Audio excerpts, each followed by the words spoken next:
آپ اللہ تعالیٰ سے اپنی مغفرت کی دعا کر سکتے ہیں، جو بھی آپ نے گناہ کیے ہوں ان کی معافی مانگیں، اللہ تعالیٰ سے ایک اچھی زندگی اور اچھی موت کی دعا مانگیں، یہ دعا مانگیں کہ آپ کو موت کے وقت کلمہ طیبہ نصیب ہو، قبر کے عذاب سے پناہ مانگیں، قیامت کے دن کی تکلیف اور پریشانیوں سے بچنے کی دعا مانگیں، اینڈ لاسٹلی جہنم سے پناہ مانگیں۔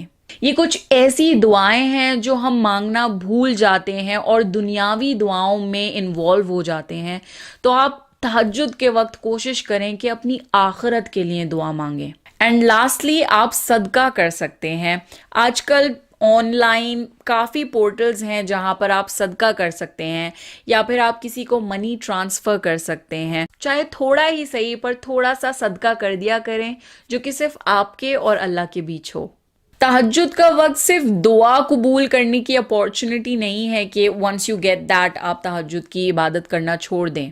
تہجد کی عبادت اس لیے بھی کرا کریں کہ اللہ آپ سے خوش ہو جائے، اللہ آپ سے راضی ہو جائے۔ Because once you are dead, آپ اپنے لیے کچھ نہیں کر سکتے۔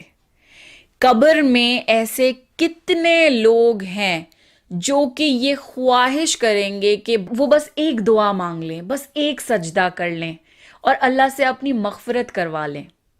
تو جب تک آپ زندہ ہیں، جب تک آپ کی سانسیں چل رہی ہیں، تب تک اللہ نے آپ کو اپارچونٹی دی ہے کہ آپ اللہ کی عبادت کریں اور اپنے آپ کو بخشوا لیں اور اپنی آخرت کو ہمیشہ ہمیشہ کے لیے سدھار لیں۔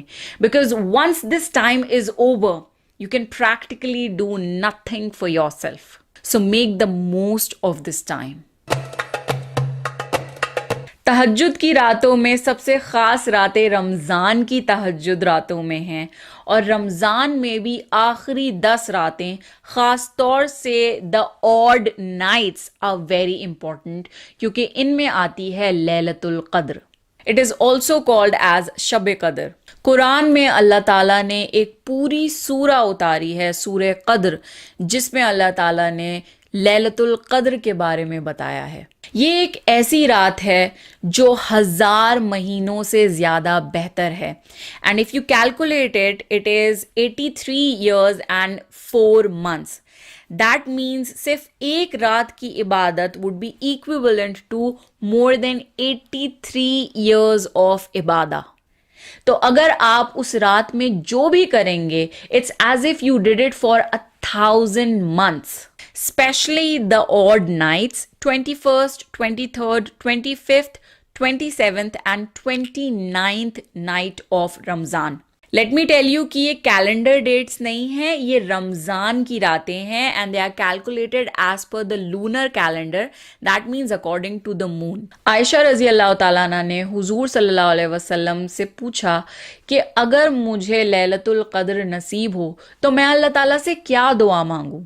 تو حضور صلی اللہ علیہ وسلم نے یہ دعا بتائی، اللہم انکا عفو تحب العفو فاعف عنی۔